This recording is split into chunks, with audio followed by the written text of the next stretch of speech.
Welcome to our Compassion Works for All videos. My name is Anna and I'm glad to be with you. We have a lot of meditation videos and relaxation videos and videos that help with difficult life situations, as well as to find your path and clarity in your life. We get a lot of requests from people who have life challenges that want a little guidance as to navigating through them. And I heard from somebody the other day who asked if we could make a video about what to do about taking on the criticism and the scoldings of others in a way that becomes debilitating and sends people sometimes into hiding for fear that someone else disapproves of something that they did. And we're talking about things that are just normal, everyday times of maybe not saying the right thing or doing the right thing or not finishing a work assignment. I know many people, especially since I work a lot with people in prisons, that have done terrible, cruel things that have totally destroyed people's lives. And I know that their shame and guilt has sent them into years and years of depression. And actually, that's a good thing for people to feel responsible and remorseful when they have done things that truly have caused harm and suffering to others, and then they feel that themselves. And that may take them years to work through. But when we are ashamed or horrified in an out of proportion way because we just didn't say somebody's correct name, or we made a faux pas in a public situation, or our boss scolded us, maybe severely, for something that we did not intend to do and we made a mistake, to have enormous responses of shame or guilt is very much something that then halts us in our tracks, and we may spend weeks and weeks regretting that relatively small mistake. This is too much anxiety, too much shame, too much fear, too much depression. It is maybe a good thing to spend some time pondering why our reaction is a more extreme reaction than one might normally feel. That paralyzes us and does not allow us to achieve our best in the world. And more than that, we oftentimes live in fear of making a mistake, and so we can't just effortlessly go for all that we can do in the world. So this is a very good question to ask if we are immobilized with shame or guilt. Start with being curious why your reaction is so extreme. I would make a guess that you might have memories as a child of perhaps being scolded with severity or criticized with severity, when you might have accidentally done something wrong or unknowingly done something wrong.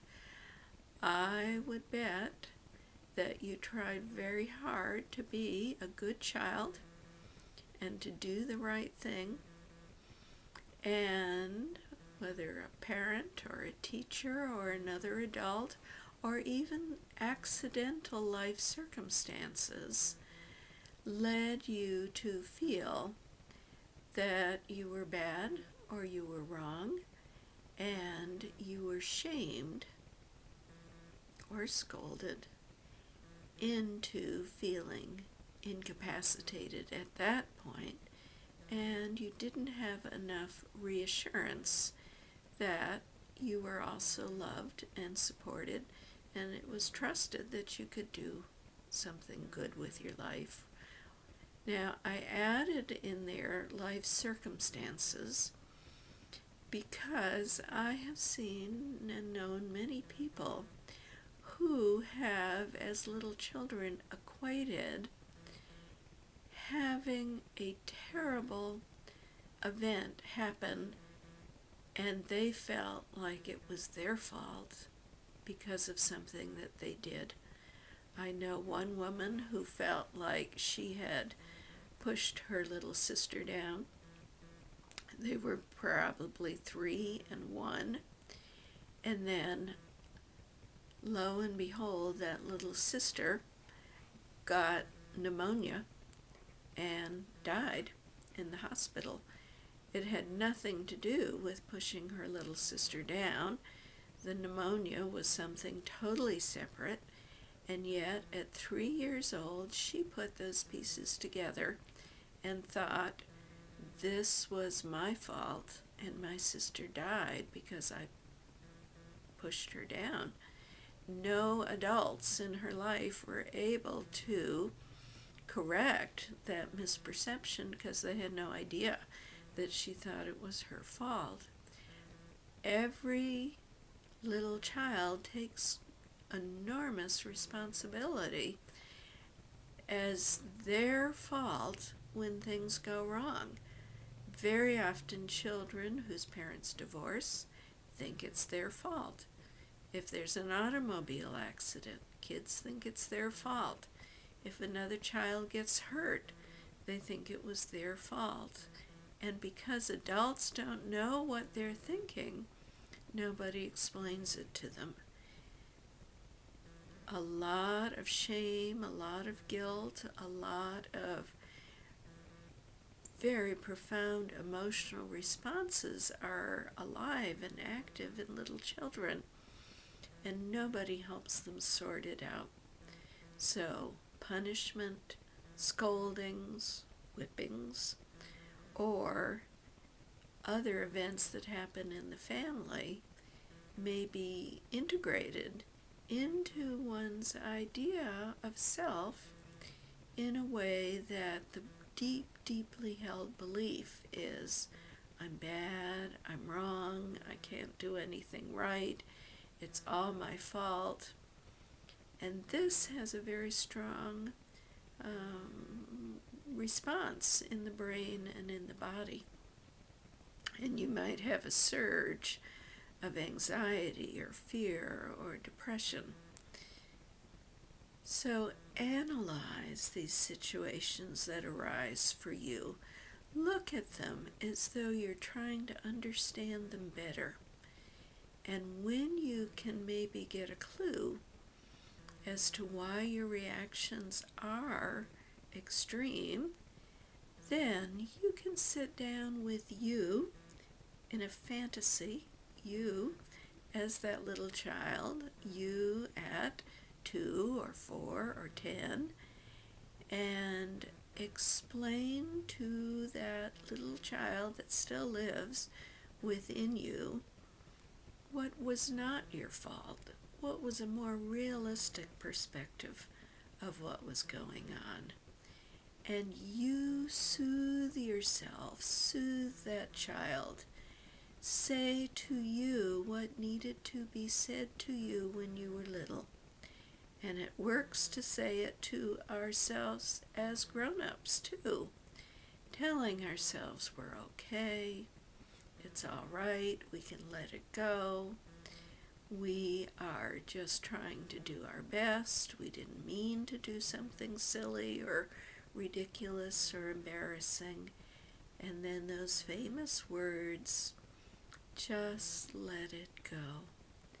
Just let it go. Let it go. Forgive yourself. Be gentle and kind. Let it go. And fill yourself with peace. Fill yourself with love. Fill yourself with kindness.